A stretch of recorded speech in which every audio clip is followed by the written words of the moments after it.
आज के इस वीडियो में हम बात करेंगे ब्रह्मांड के सबसे शक्तिशाली धनुषों की, जिनके आपने कई किस्से सुने होंगे, लेकिन उनकी वास्तविक शक्ति और सच्चाई के बारे में कम ही लोग जानते हैं।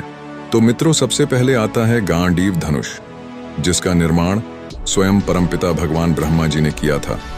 जब ब्रह्मा जी ने इस संसार का सृजन कर इसके संचालन का कार्य प्रजापति दक्ष को दिया, तब उन्होंने दक्ष को यह धनुष दिया था। यह धनुष प्रजापति दक्ष के पास लगभग 503 वर्षों तक रहा और उसके बाद देवराज इंद्र को प्राप्त हुआ और लगभग 580 वर्षों तक इंद्र के पास रहने के बाद में यह धनुष सोमदेव को प्राप्त हुआ और उन्होंने लगभग 500 वर्षों तक इसे रखा।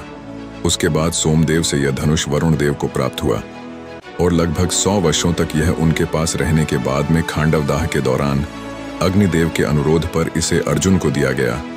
मित्रों, उस समय अग्निदेव द्वारा अर्जुन को यह धनुष एक दिव्य रथ और 2 अटूट तरकशों के साथ दिया गया था, जिनका उपयोग उसने महाभारत युद्ध में किया था।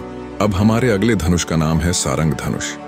सारंग धनुष का निर्माण भगवान विश्वकर्मा जी द्वारा किया गया था और इसकी प्रत्यंचा ब्रह्मांड के प्रथम मूल 108 ब्रह्म तत्वों से बनी थी, जिसका निर्माण स्वयं ब्रह्मा जी द्वारा किया गया। इसकी प्रत्यंचा अखंड थी, अर्थात इसकी प्रत्यंचा को कभी भी किसी भी शस्त्र द्वारा काटा नहीं जा सकता था और 108 मूल ब्रह्म तत्वों से बना होने के कारण इसकी प्रत्यंचा में ब्रह्मांड के सभी रंग थे, जिनके प्रकाश से यह चमकती थी और इसी कारण इस धनुष का नाम सारंग यानी सभी रंगों से सुशोभित होने वाला रखा गया। मित्रों, जब भगवान विश्वकर्मा जी ने सारंग धनुष का निर्माण भगवान श्री विष्णु जी के लिए किया, तभी उन्होंने हमारे अगले धनुष पिनाक का भी निर्माण किया। जिस प्रकार कभी न टूट सकने वाली प्रत्यंचा सभी रंगों से चमकता हुआ और कई प्रकार की दिव्य विशेषताओं के साथ सारंग धनुष का निर्माण किया गया था, उसी प्रकार प्रचंड भौतिक आकार व बनावट के साथ कई विशेष दिव्य विशेषताओं के साथ पिनाक धनुष का निर्माण किया गया।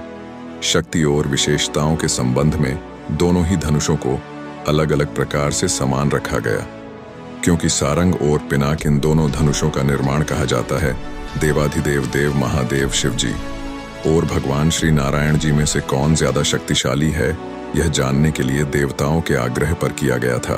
मित्रों, अब हमारे अगले धनुष का नाम है विजया धनुष। मित्रों, विजया धनुष का निर्माण खुद भगवान देवाधिदेव महादेव शिव जी ने किया था। कई लोगों का मानना है कि इसका निर्माण भगवान विश्वकर्मा जी ने या ब्रह्मा जी ने किया, लेकिन ऐसा बिल्कुल भी नहीं है।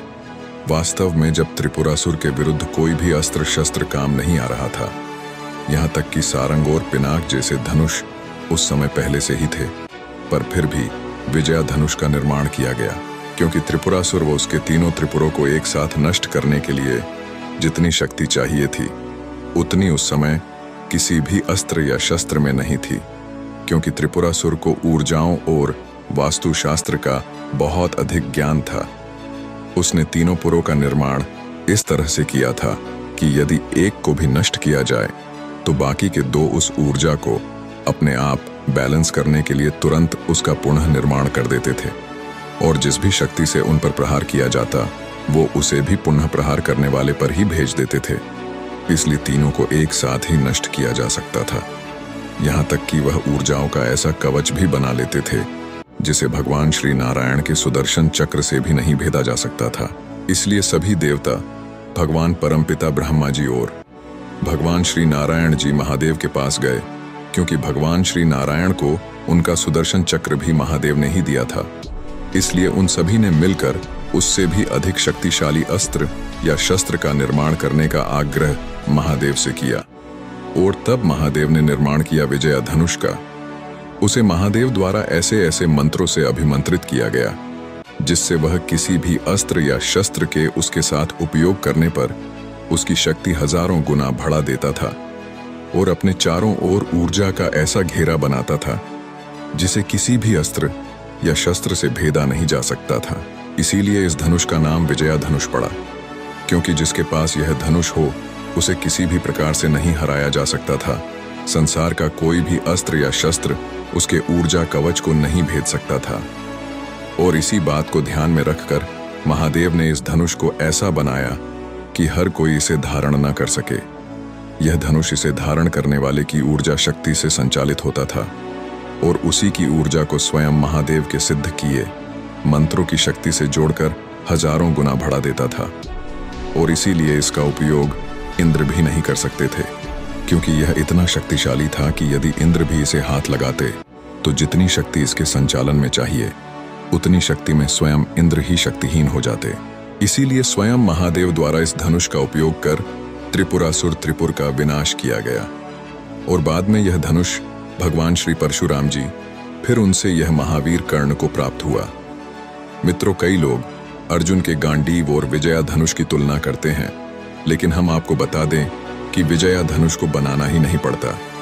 अगर गांडीव धनुष उतना शक्तिशाली होता, यहाँ तक कि विजया धनुष इतना शक्तिशाली था कि अर्जुन उसे धारण तक नहीं कर सकता था। यदि कर्ण पूरे महाभारत युद्ध में बिना कुछ किए केवल विजया धनुष पकड़कर खड़ा भी रहता तो भी अर्जुन उसे कभी हरा नहीं पाता।